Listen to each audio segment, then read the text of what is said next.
नमस्कार, आप देख रहे हैं डेली 24 भारत। मैं हूं आपके साथ स्तुतिजा। बुलेटिन की शुरुआत करते हैं दिल्ली एनसीआर की बड़ी खबरों के साथ। मुख्यमंत्री रेखा गुप्ता ने दिल्ली सरकार के अन्य मंत्रियों के साथ गौरी शंकर मंदिर में सोमनाथ अमृत महोत्सव के अवसर पर पूजा अर्चना की। इस दौरान मंदिर परिसर में धार्मिक अनुष्ठान और भजन कीर्तन का आयोजन भी किया गया, जिसमें बड़ी संख्या में श्रद्धालु भी शामिल हुए। मुख्यमंत्री रेखा गुप्ता ने कहा कि हर भारतीय के लिए ये गर्व का विषय है कि आज पूरा देश सोमनाथ स्वाभिमान पर्व मना रहा है। उन्होंने कहा कि हजारों बार भारत संस्कृति और सनातन परंपरा का प्रहार किए गए, लेकिन हर बार देश ने अपनी संस्कृति पहचान को मजबूती से स्थापित किया। मुख्यमंत्री ने प्रधानमंत्री मोदी को बधाई देते हुए कहा कि उनके विकास भी और विरासत भी के विजन के साथ देश लगातार आगे बढ़ रहा है। उन्होंने कहा कि भारत अपनी सांस्कृतिक धरोहरों को सुरक्षित करते हुए आधुनिक विकास की दिशा में भी तेजी से काम कर रहा है। सोमनाथ अमृत महोत्सव के अवसर पर आयोजित कार्यक्रम में श्रद्धालुओं ने देश की समृद्ध संस्कृति और आध्यात्मिक परंपरा के प्रति अपना आस्था व्यक्त किया। मंदिर परिसर भक्ति में माहौल से गूंज उठा। बहुत ही गर्व की बात है हर भारतीय के लिए कि आज पूरा देश सोमनाथ स्वाभिमान पर्व मना रहा है। हजारों बार हमारे इस देश की संस्कृति पे, अध्यात्म पे, सनातन पे प्रहार किया गया, पर हर बार भारत ने और भारत के अध्यात्म ने, सनातन ने अपने आप को फिर से खड़ा किया। सोमनाथ उसकी जीती जागती तस्वीर है। सैकड़ों बार वहां पर हमने देखा कि कैसे सोमनाथ जी के ऊपर प्रहार हुए, और आज जिस अपने वर्चस्व के साथ सोमनाथ जी का ये मंदिर हमारे बीच में विराजमान है, वो हम सब भारतीयों के लिए सम्मान का सूचक है। मैं आदरणीय प्रधानमंत्री नरेंद्र मोदी जी को बहुत बधाई देती हूँ, जिनके मूल मंत्र विकास भी और विरासत भी, जिसके विजन के साथ देश आगे बढ़ रहा है। तो ऐसे हमारी सांस्कृतिक धरोहर को, हमारे अध्यात्म को, सनातन को बचाने का काम, उसे सजाने और संवारने का काम। तो वहीं दिल्ली में बीजेपी सांसद सुधांशु त्रिवेदी ने वैश्विक हालात और प्रधानमंत्री के हालिया बयान को लेकर विपक्ष पर तीखा पलटवार किया है। उन्होंने कहा है कि आज पूरी दुनिया अभूतपूर्व सुरक्षा, आर्थिक और ऊर्जा संकट से गुजर रही है, जिसमें मध्य पूर्व, पश्चिम एशिया, रूस यूक्रेन युद्ध और कई अन्य क्षेत्रों में तनाव शामिल है। सुधांशु त्रिवेदी ने कहा है कि अमेरिका, यूरोप, अफ्रीका जैसे क्षेत्रों में पेट्रोलियम कीमतों में भारी वृद्धि हुई है, जिससे वैश्विक अर्थव्यवस्था प्रभावित हो रही है। ऐसे समय में प्रधानमंत्री द्वारा देशवासियों से सतर्कता और संसाधनों के संयमित उपयोग की अपील को गलत तरीके से पेश किया जा रहा है, जो दुर्भाग्यपूर्ण है। उन्होंने विपक्ष पर आरोप लगाते हुए कहा कि वो सरकार और प्रधानमंत्री के विरोध में इस हद तक चला गया है कि अब उसकी राजनीति देश के हितों के खिलाफ नजर आने लगी है। उन्होंने कहा कि ये समय राजनीति आरोप प्रत्यारोप का नहीं, बल्कि देश की आर्थिक ऊर्जा और सुरक्षा को मजबूत करने का है। बीजेपी सांसद ने सवाल उठाते हुए कहा कि विपक्ष को ये स्पष्ट करना चाहिए कि वो भारत की ऊर्जा सुरक्षा और आर्थिक स्थिरता के पक्ष में है या फिर नहीं।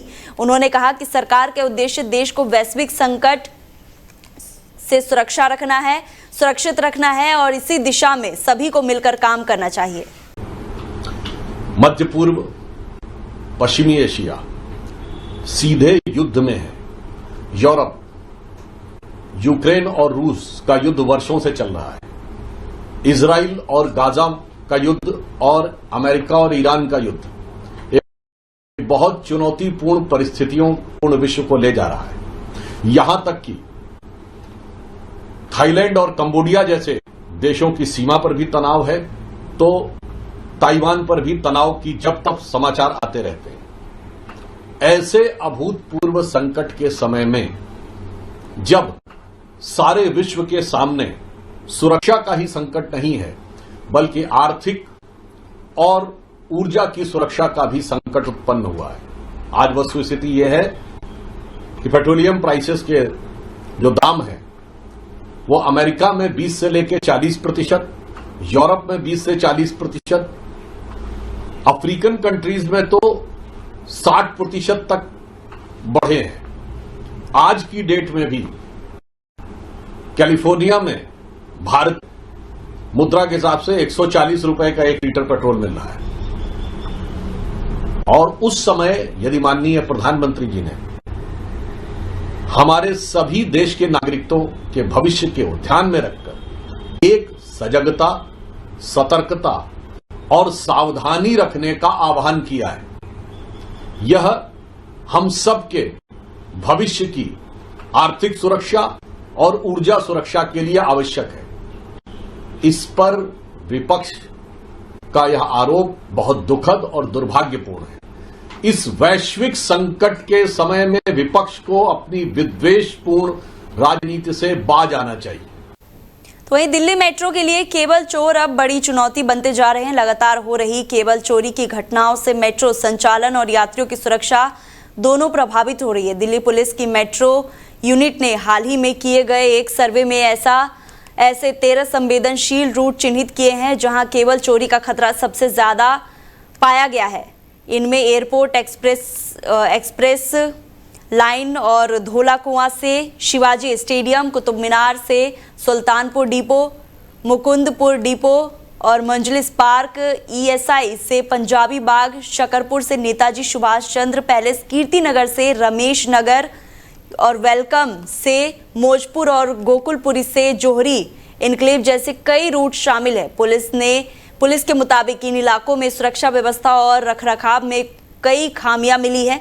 कहीं चार दीवारी टूटी हुई है तो कहीं रेलिंग गायब मिली। कई स्थानों पर बड़े पेड़ों की छटाई ना होने से चोरी की आशंका बढ़ गई है। दिल्ली पुलिस के आंकड़ों के अनुसार साल 2025 में केबल चोरी के 63 मामले दर्ज हुए थे, जिसमें 55 आरोपी को गिरफ्तार किया गया। वहीं 15 अप्रैल से 20 मामले सामने आ चुके हैं। 16 लोगों की गिरफ्तारी हुई है। केबल चोरी के कारण मेट्रो का सीलिंग सिस्टम प्रभावित होता है, जिससे ट्रेनों की रफ्तार कम करनी पड़ती है, जिसमें यात्रियों को परेशानियों के साथ साथ DMRC को लाखों रुपए का नुकसान उठाना पड़ा।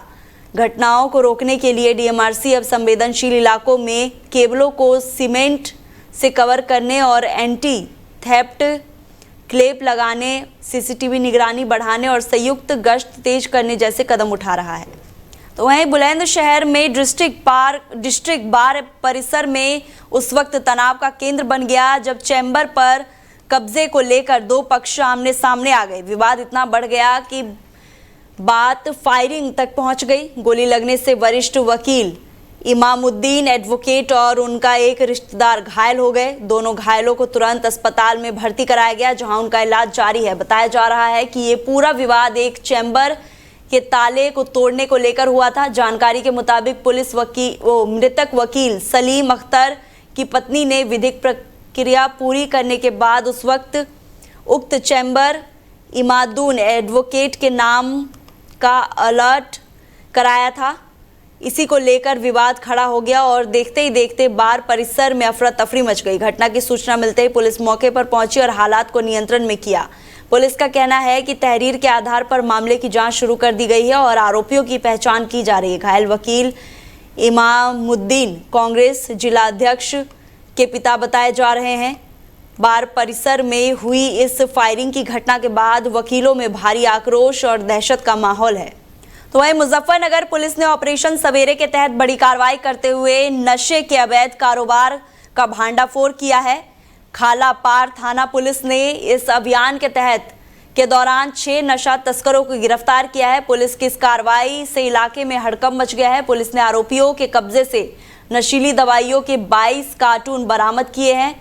बरामद माल में कुल 4,72,800 नशीले कैप्सूल शामिल है, जिनकी बाजार में कीमत 28 लाख रुपए बताई जा रही है। पुलिस का कहना है कि आरोपी लंबे समय से अवैध तरीके से नशीली दवाइयों की सप्लाई कर रहे थे और युवाओं को अपना निशाना बना रहे थे। SP सिटी अमृत जैन ने प्रेस वार्ता कर पूरे मामले का खुलासा किया। उन्होंने बताया कि गिरफ्तार आरोपियों के खिलाफ NDPS एक्ट के तहत मुकदमा दर्ज कर लिया गया है और उनसे पूछताछ की जा रही है। पुलिस अब ये पता लगाने में जुटी हुई है कि इस नेटवर्क से और कौन कौन लोग जुड़े हुए हैं। मुजफ्फरनगर पुलिस की इस कार्रवाई को नशे के खिलाफ बड़ी सफलता माना जा रहा है। देखिए, DIG सहारनपुर रेंज सर द्वारा एक ऑपरेशन सवेरा चलाया जाता है, जिसमें कि अवैध नशे के कारोबार के विरुद्ध सख्त कार्रवाई करने के हमें निर्देश दिए गए हैं। इसी निर्देशों के अनुपालन के क्रम में एसएसपी मुजफ्फरनगर महोदय के निर्देशन में और एएसपी साहब के टीम के नेतृत्व में एसएचओ बबलू ने अपनी टीम के साथ मिलकर थाना कालापार पर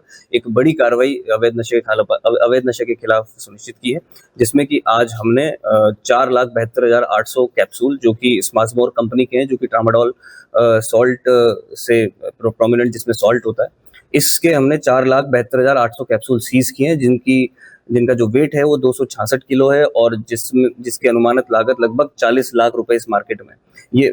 ये बताते हैं कि इस कैप्सूल को आप प्रिस्क्राइब्ड जो एक लाइसेंस प्रैक्टिशनर होते हैं उनके प्रिस्क्रिप्शन के बाद ही खरीद सकते हैं और बेच सकते हैं। तो ये अवैध रूप से एक अनंत नाम के व्यक्ति के घर में गांधीनगर कॉलोनी में हमें स्टॉक करके मिले हैं।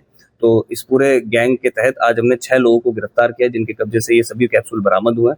इस पूरे प्रकरण के संबंध में 79/26 थाना कालापार पर एक मुकदमा पंजीकृत कर लिया गया है।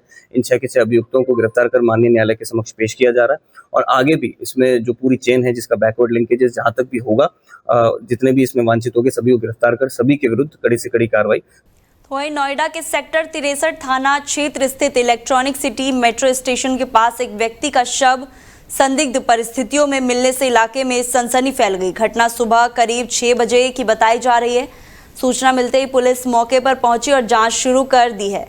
पुलिस के मुताबिक मृतक की उम्र लगभग 40 से 45 साल के बीच बताई जा रही है। हालांकि अभी शव की शिनाख्त नहीं हो पाई है। मौके पर पहुंची पुलिस ने आसपास के लोगों से पूछताछ की और पहचान करने का प्रयास किया, लेकिन कोई सफलता नहीं मिली। इसके बाद पुलिस ने शव को कब्जे में लेकर पोस्टमार्टम के लिए भेज दिया है।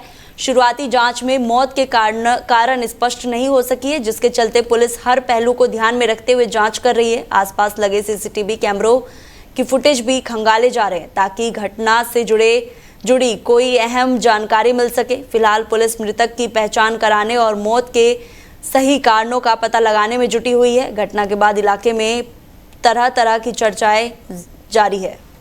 तो ये गाजियाबाद में हुई एक शादी इन दिनों सोशल मीडिया पर चर्चा का विषय बनी हुई है। मुस्लिम समाज में हुई इस हाई प्रोफाइल शादी का वीडियो तेजी से वायरल हो रहा है, जिसमें करोड़ों रुपए के दहेज का दावा किया जा रहा है।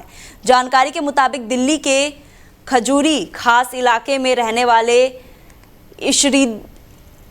इर्दिशी समाज के युवक की शादी उसी इलाके की युवती से हुई। शादी समारोह में 9 मई की रात गाजियाबाद के इंदिरापुरम स्थित रॉयल एम्बियंस फार्म आयोजित किया गया। बताया जा रहा है कि शादी में दहेज के रूप में 1,11,11,000 रुपए नगद दिए गए। इसके अलावा सोने, चांदी, आभूषण और अन्य कीमती सामान भी बड़ी मात्रा में दिए गए। वायरल वीडियो में नकदी और गिफ्ट की झलक दिखाई दे रही है, जिसके बाद सोशल मीडिया पर तरह तरह की प्रतिक्रियाएं सामने आ रही है। जानकारी ये भी है कि करीब 6 महीने पहले हुई सगाई में दूल्हे पक्ष को एक थार गाड़ी और 31 लाख रुपए नगद दिए गए थे। बताया जा रहा है कि लड़की का परिवार आर्थिक रूप से काफी संपन्न है, जबकि लड़के का परिवार सामान्य स्थिति का माना जा रहा है। तो वहीं उत्तर प्रदेश के पूर्व उप मुख्यमंत्री और राज्यसभा सांसद दिनेश शर्मा सोमवार को मुजफ्फरनगर पहुंचे, जहां उन्होंने एक धार्मिक कार्यक्रम में हिस्सा लिया।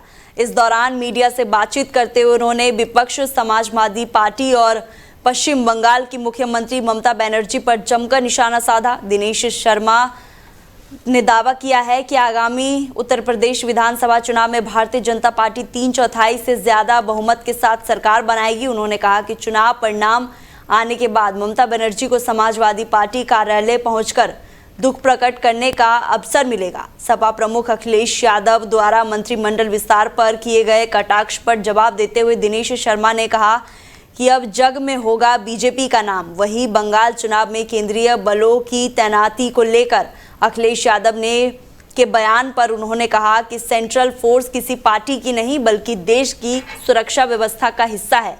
सुरक्षा बलों पर सवाल उठाने से उनका मनोबल गिरता है। इस दौरान उन्होंने पश्चिम उत्तर प्रदेश में हो रहे विकास कार्यों का भी जिक्र किया। उन्होंने कहा कि जेबर airport, Ganga expressway, railway station के आधुनिकीकरण, किसानों को खाद और बिजली उपलब्ध कराने जैसे कार्यों को प्रदेश तेजी से विकास की ओर बढ़ रहा है। उन्होंने आगे कहा कि बीजेपी कैडर आधारित पार्टी और पार्टी कार्यकर्ता नाराज नहीं होते हैं बल्कि ज्यादा मेहनत करते हैं। देखिए, आज मुजफ्फरनगर में कुछ धार्मिक कार्यक्रम हैं, कुछ कार्यकर्ताओं के साथ कार्यक्रम है और कुछ पुराने कार्यकर्ताओं के वहाँ जाने का कार्यक्रम है। उत्तर प्रदेश में जो विकास की रफ्तार है वो बड़ी तेजी के साथ पश्चिमी उत्तर प्रदेश में भी बह रही है। आज चाहे रेलवे का जो आपके स्टेशन हैं उनका आधुनिकीकरण हो, नई रेलों को चलाना हो, जेवर ऐसा हवाई अड्डा हो, बहुत तमाम एक्सप्रेसवे, चाहे गंगा एक्सप्रेसवे हो या बहुत सारे एक्सप्रेसवे और नेशनल हाईवे का निर्माण हो। आज गन्ना मूल्यों का उनको उचित समय पर निर्धारण और उनको दिया जाना हो, किसानों को खाद की उपलब्धि हो, बिजली की उपलब्धि हो। एक समृद्ध प्रदेश बना है और उसमें नेतृत्व करने का काम पश्चिमी उत्तर प्रदेश को मिला है। और मैं समझता हूँ कि आने वाले विधानसभा चुनाव में 3/4 से ज़्यादा बहुमत से भारतीय जनता पार्टी सरकार बनाएगी। और साथ में मुझको लगता है कि ममता जी को चुनाव के बाद दुख प्रकट करने के लिए उत्तर प्रदेश में समाजवादी पार्टी के कार्यालय पर आने का अवसर प्राप्त होगा। अखिलेश यादव जी ने कहा बंगाल चुनाव के बाद अब यूपी में भी इसी तरह होगा, सेंट्रल फोर्स लगाई जाएगी, उसको लेकर क्या कहेंगे आप? और भाई, सेंट्रल फोर्स कोई बीजेपी की फोर्स थोड़ी है। राष्ट्र की सुरक्षा की जहां आवश्यकता पड़ती है, ये राष्ट्रभक्ति हमारे जो सुरक्षा बल है उन पर प्रश्न चिन्ह मैं निवेदन करूंगा सभी दलों से, किसी को लगाना नहीं चाहिए। उसे मनोबल गिरता है सबका। वो मनोबल बीजेपी जो सुरक्षा बल है बीजेपी के द्वारा नियुक्त नहीं है। उसके पहले एक वो संवैधानिक तरीके की प्रक्रिया को पार करके उनका अपॉइंटमेंट एक बड़ी लंबे कंपटीशन के बाद होता है। वहीं गाजियाबाद पुलिस ने लैपटॉप चोरी करने वाले एक शातिर गैंग का खुलासा करते हुए बड़ी सफलता हासिल की है। थाना सेक्टर 113 पुलिस ने कार्रवाई करते हुए 3 आरोपियों को गिरफ्तार किया है। पुलिस के मुताबिक आरोपी नोएडा और आसपास के इलाकों में कारों की शीशा तोड़कर लैपटॉप और अन्य कीमती सामान चोरी करते थे। पुलिस ने आरोपियों के कब्जे से चोरी किए 31 लैपटॉप बरामद किए हैं। इसके अलावा चोरी में इस्तेमाल किए जाने वाले उपकरण, 14,000 रुपये नगद और एक चोरी की बाइक भी बरामद की है। पूछताछ में सामने आया कि आरोपी मॉल, रेस्टोरेंट और भीड़ भाड़ वाले इलाकों में खड़ी गाड़ियों को निशाना बनाते थे। मौका मिलते ही कार का शीशा तोड़कर लैपटॉप और बैग लेकर फरार हो जाते थे। पुलिस का दावा है कि ये गैंग 1 दर्जन से ज़्यादा चोरी की वारदातों को अंजाम दे चुका है। गिरफ्तार आरोपियों से पूछताछ जारी है और पुलिस ये पता लगाने में जुटी है कि इनके गिरोह में और कौन कौन लोग शामिल है। नोएडा पुलिस की इस कार्रवाई को लगातार बढ़ रही वाहन चोरी और लैपटॉप चोरी की घटनाओं के बीच बड़ी कामयाबी मानी जा रही है। देखिए, पुलिस आयुक्त महोदया के निर्देशन में नोएडा जोन में अपराध एवं अपराधियों के विरुद्ध कार्रवाई लगातार प्रचलित है। आज इसी क्रम में एसीपी 3 एवं एसएचओ 113 एवं उनकी टीम के द्वारा 3 शातिर लैपटॉप चोर को गिरफ्तार किया गया है। साथ ही साथ उनके कब्जे से 31 लैपटॉप बरामद किए गए हैं। साथ ही 3 लैपटॉप के बैग, 1 चोरी की मोटरसाइकिल और एक डिवाइस जिससे कि वो तुरंत लैपटॉप चोरी करने के लिए कार के जो शीशे हैं तुरंत खोल लिया करते थे, इन सभी को बरामद किया गया है। जो ये 3 शातिर चोर गिरफ्तार किए गए हैं वो नोएडा में लगातार सक्रिय रहते हुए विगत 6 महीने से इस प्रकार की घटनाओं को अंजाम दे रहे थे। आज तीनों को गिरफ्तार कर माननीय न्यायालय में अभिरक्षा हेतु प्रस्तुत किया गया है। अन्य विवेचनात्मक कार्रवाई प्रचलित है। तो वहीं गाजियाबाद के खोड़ा थाना क्षेत्र में नाबालिगों के साथ बीच हुए विवाद ने हिंसक रूप ले लिया। आरोप है कि एक नाबालिग युवक ने दूसरे नाबालिग लड़के अर्श पर चाकू से हमला कर दिया। हमले के दौरान अर्श ने खुद को बचाने की कोशिश की, लेकिन इस दौरान वो गंभीर रूप से घायल हो गया। घायल अवस्था में उसे इलाज के लिए अस्पताल में भर्ती कराया गया, जहां उसका इलाज उपचार जारी है। पीड़ित परिवार का आरोप है कि घटना के बाद जब वो शिकायत लेकर पुलिस के पास पहुंचे तो पुलिस ने आरोपी को नाबालिग बताते हुए थाने से ही छोड़ दिया। परिवार का कहना है कि पुलिस ने ये कहकर कार्रवाई से इनकार कर दिया कि नाबालिग जेल नहीं जाते हैं। इसी बात को लेकर पीड़ित परिवार में भारी नाराजगी है। परिजनों का कहना है कि आरोपी खुलेआम घूम रहा है, जिससे घायल अर्श और उसका परिवार डर के साए में जीने को मजबूर है। परिवार अब न्याय की मांग को लेकर अधिकारियों के चक्कर काट रहा है। फिलहाल मामले को लेकर इलाके में चर्चा तेज हो गई है और पीड़ित पक्ष पुलिस कार्रवाई पर सवाल उठा रहा है। वहीं पुलिस की ओर से मामले में आधिकारिक बयान का इंतजार किया जा रहा है। तो वहीं नोएडा में तेजी से बढ़ रहे अवैध कबाड़ कारोबार पर अब प्राधिकरण सख्ती की तैयारी में है। डूब क्षेत्र, खाली पड़े प्लॉट और गांवों में फैलते कबाड़ केंद्रों को लेकर नोएडा प्राधिकरण नई पॉलिसी तैयार कर रहा है। इसके तहत देश भर में कबाड़ियों का सर्वे कराया जाएगा और उनका पूरा डेटा तैयार किया जाएगा। नई व्यवस्था के अनुसार कबाड़ कारोबार कराने वाले के लिए रजिस्ट्रेशन अनिवार्य किया जाएगा। कारोबार शुरू करने से पहले प्रदूषण नियंत्रण बोर्ड और एनओसी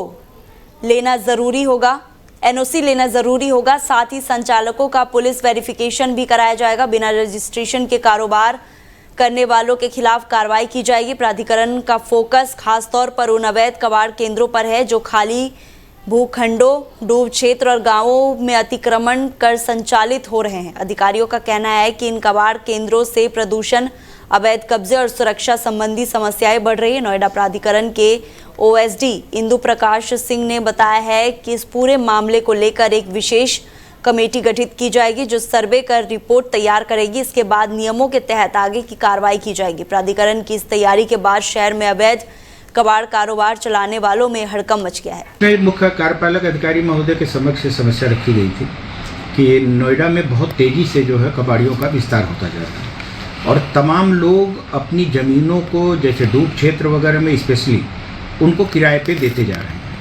उससे क्या हो रहा है कि अनगिनत कुकुरमुत्ते की तरह सब एकदम फैलता चला जा रहा है यह कारोबार। तमाम जो है वो गांव की गलियों तक में इन लोगों ने अपना अपना कारोबार फैला लिया है। आदमी थोड़े से अपने स्वार्थ के कारण किराए के चक्कर में जो है इन लोगों को दे रहा है।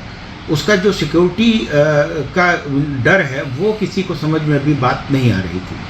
और दूसरा जो है हम लोगों का इशू स्पेशली ये था कि गंदगी उसके कारण जो फैल रही उसे कैसे रोका जाए। तो इसी के चक्कर में ये हुआ कि अभी तो हमारे पास कबाड़ियों के लिए अलग से कोई पॉलिसी है ही नहीं। एनजीटी के नाम के तहत जहाँ गंदगी वगैरह होती है उस पर हम भले कार्रवाई करते हैं, बाकी और कोई हमारी पॉलिसी नहीं थी। तो इसलिए ये सर का निर्देश हुआ कि इसके संबंध में एक पॉलिसी लाई जाए। उसी पे हम लोग इस समय काम कर रहे हैं। स्पेशली इसके अंदर ये होगा कि एक तो जो मतलब एक डेट निकाली जाएगी, उसमें फॉर्म होगा, फॉर्म फिलअप करना पड़ेगा। इनको वहाँ से पोल्यूशन कंट्रोल बोर्ड से एनओसी लेना होगा, जिसकी ज़मीन पे लगाएंगे उससे एनओसी लेना होगा।